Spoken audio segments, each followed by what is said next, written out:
Hi friends, আজকে একটা recipe নিয়ে চলে এসেছি। বাঙালির ভীষণ লোভনীয় একটি রেসিপি, তেল কই। তো তার জন্য অবশ্যই কই মাছ তো লাগবেই।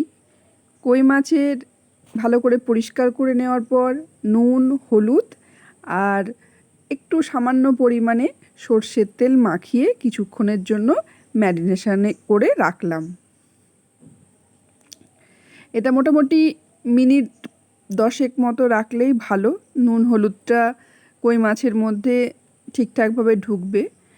আর এদিকে আমি কড়াইয়ে তেল গরম করতে দিয়েছি। তেলটা গরম হয়ে গেলে এক এক করে মাছগুলো সুন্দর করে এপিট ওপিট করে ভেজে নেব।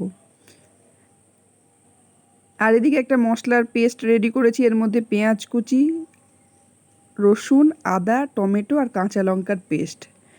মাছগুলো ভেজে তুলে নেওয়ার পরে আমি সেই তেলে আর একটু তেল দেওয়ার পরে মশলাটা দিয়েছি, যেটা গ্রাইন্ডারে পেস্ট করেছিলাম। তারপরে হলুদ নুন দিলাম, দিয়ে ভালো করে নাড়াচাড়া করছি। এরপরে আমি অ্যাড করলাম জিরে গুঁড়ো আর ধনে গুঁড়ো। কড়াইয়ে সুন্দর করে নাড়বো। এবার যতক্ষণ পর্যন্ত কড়াইয়ের পাশ দিয়ে তেল বেরিয়ে না আসবে ততক্ষণ পর্যন্ত এটাকে নেড়ে যেতে হবে। এরপরে আমি এর সঙ্গে অ্যাড করব গরম মশলা গুঁড়ো।